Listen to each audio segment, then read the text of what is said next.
Salve, selamat pagi adik-adik misioner yang dikasihi Tuhan. Berjumpa kembali dengan Kak Clara dalam Doremi, doa dan renungan misioner bersama sekami paroki Santo Petrus dan Paulus Argapura, Keuskupan Jayapura.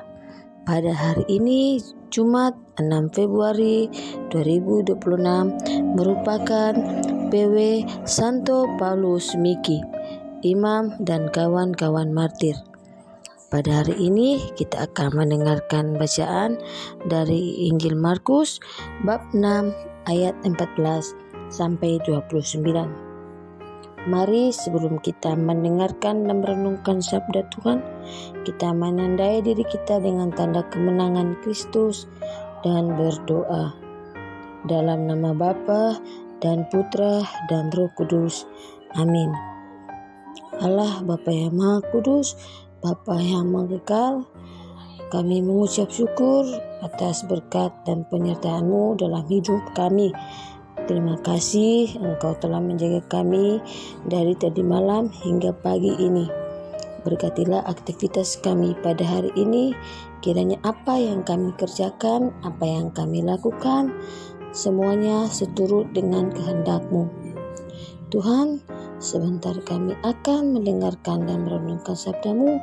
Kiranya apa yang kami renungkan dapat kami terapkan dalam kehidupan kami sehari-hari. Inilah doa kami, demi Yesus Kristus, Tuhan dan pengantara kami. Amin. Tuhan beserta kita sekarang dan selama-lamanya. Inilah Injil suci menurut Markus. Dimuliakanlah Tuhan. Pada waktu itu Raja Herodes mendengar tentang Yesus, sebab namanya memang sudah terkenal, dan orang mengatakan Yohanes Pembaptis sudah bangkit dari antara orang mati, dan itulah sebabnya kuasa-kuasa itu bekerja di dalam dia. Yang lain mengatakan dia itu Elia. Yang lain lagi mengatakan dia itu seorang nabi, sama seperti nabi-nabi yang dahulu. Waktu Herodes mendengar hal itu, ia berkata, "Bukan, dia itu Yohanes yang sudah kupenggal kepalanya, dan kini bangkit lagi." Memang Herodeslah yang menyuruh orang menangkap Yohanes dan membelenggunya di penjara berhubung dengan peristiwa Herodias, istri Filipus saudaranya, karena Herodes telah mengambilnya sebagai istri. Karena Yohanes pernah menegur Herodes, "Tidak halal engkau mengambil istri saudaramu."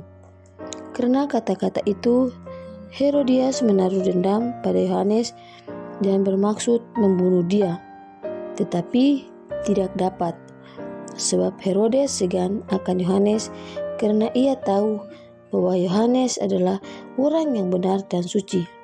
Jadi ia melindunginya. Tetapi setiap kali mendengar Yohanes, hati Herodes selalu terombang-ambing. Namun ia merasa senang juga mendengarkan dia. Akhirnya tiba juga kesempatan yang baik bagi Herodias, ketika Herodes pada hari ulang tahunnya mengadakan perjamuan untuk para pembesar, para perwira, dan orang-orang terkemuka di Galilea. Pada waktu itu, putri Herodias tampil lalu menari, dan ia menyukakan hati Herodes serta tamu-tamunya. Maka raja berkata kepada gadis itu, "Mintalah daripadaku apa saja yang kau ingini, maka akan kuberikan kepadamu." Lalu Herodes bersumpah kepadanya, "Apa saja yang kau minta akan kuberikan kepadamu, sekalipun itu setengah dari kerajaanku." Anak itu pergi dan menanyakan ibunya, "Apa yang harus kuminta?" Jawab ibunya, "Kepala Yohanes Pembaptis." Maka cepat-cepat ia pergi kepada raja dan meminta, "Aku mau supaya sekarang juga engkau berikan kepadaku kepala Yohanes Pembaptis dalam sebuah talam."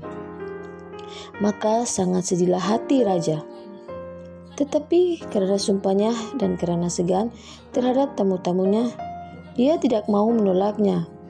Raja segera menyuruh seorang pengawal dengan perintah supaya mengambil kepala Yohanes. Orang itu pergi dan memenggal kepala Yohanes di penjara. Ia membawa kepala itu dalam sebuah talam dan memberikannya kepada gadis itu. Dan gadis itu memberikannya pula kepada ibunya. Ketika murid-murid Yohanes mendengar hal itu, mereka datang dan mengambil mayatnya, lalu membaringkannya dalam kubur. Demikianlah sabda Tuhan. Terpujilah Kristus. Adik-adik yang dikasihi Tuhan, kita telah mendengarkan bacaan Injil pada hari ini, di mana keberanian Yohanes Pembaptis menyuarakan kebenaran meski berujung maut. Kontras dengan ketakutan dan kelemahan moral Raja Herodes. Adik-adik yang dikasihi Tuhan, kisah ini mengajak kita untuk setia pada iman, berani menegur dosa, serta tidak kompromi dengan kejahatan, meskipun harus menanggung risiko yang berat. Adik-adik misioner yang Tuhan cintai, ada beberapa poin dalam renungan hari ini. Yang pertama, keberanian moral Yohanes Pembaptis. Yohanes menunjukkan integritas dengan menegur pernikahan tidak sah Herodes tanpa takut akan penguasa. Yohanes mengutamakan kebenaran Allah daripada keselamatan nyawanya sendiri. Poin yang kedua, ketakutan dan manipulasi. Herodes bertindak karena takut kehilangan muka di depan tamu, bukan karena kebenaran.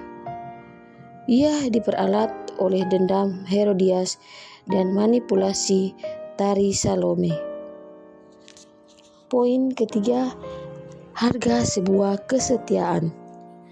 Mengikuti Yesus memiliki konsekuensi.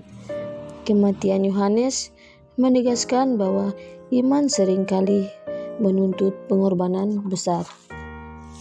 Namun, setia sampai akhir adalah panggilan tertinggi.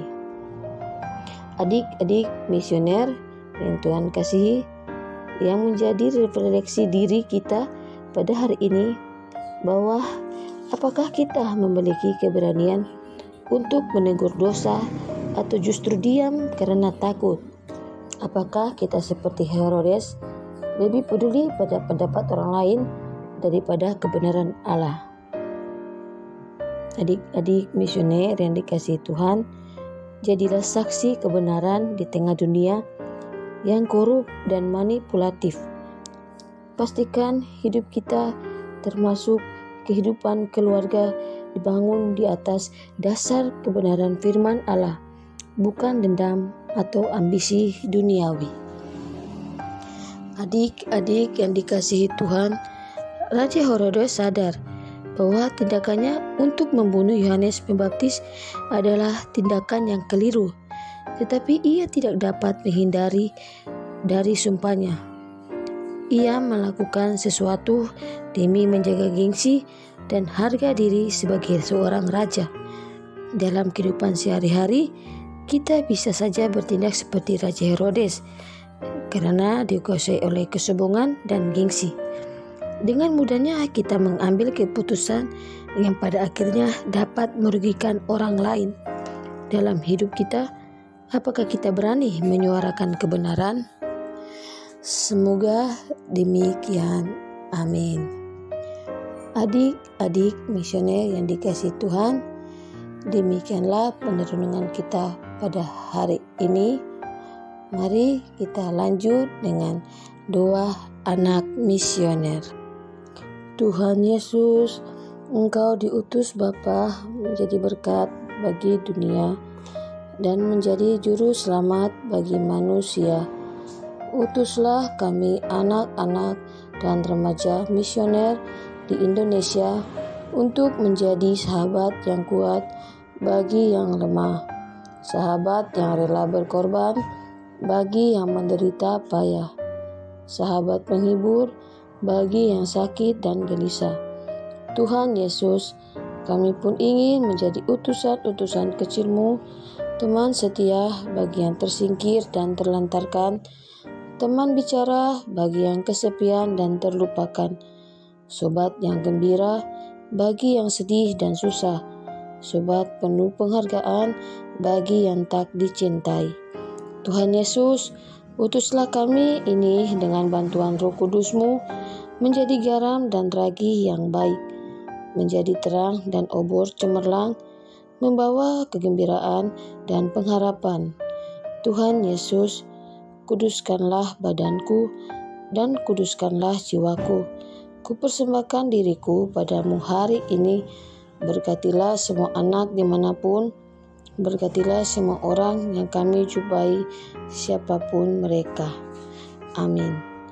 Bapa kami yang ada di surga, dimuliakanlah namamu, datanglah kerajaanmu, jadilah kehendak-Mu di atas bumi seperti di dalam surga. Berilah kami rezeki pada hari ini, dan ampunilah kesalahan kami, seperti kami pun mengampuni yang bersalah kepada kami. Dan janganlah masukkan kami ke dalam pencobaan, tetapi bebaskanlah kami dari yang jahat. Amin. Salam Maria, penuh rahmat, Tuhan sertamu. Terpujilah engkau di antara wanita, dan terpujilah buah tubuhmu Yesus. Santa Maria, Bunda Allah, doakanlah kami yang berdosa ini, sekarang dan waktu kami mati. Amin. Kemuliaan kepada Bapa dan Putra dan Roh Kudus, seperti pada permulaan, sekarang, selalu, dan sepanjang segala abad. Amin. Adik-adik misioner yang dikasihi Tuhan, demikianlah perenungan kita pada hari ini. Semoga kita semua senantiasa dibimbing, dilindungi oleh Allah yang Maha Kuasa, dalam nama Bapa dan Putra dan Roh Kudus. Amin.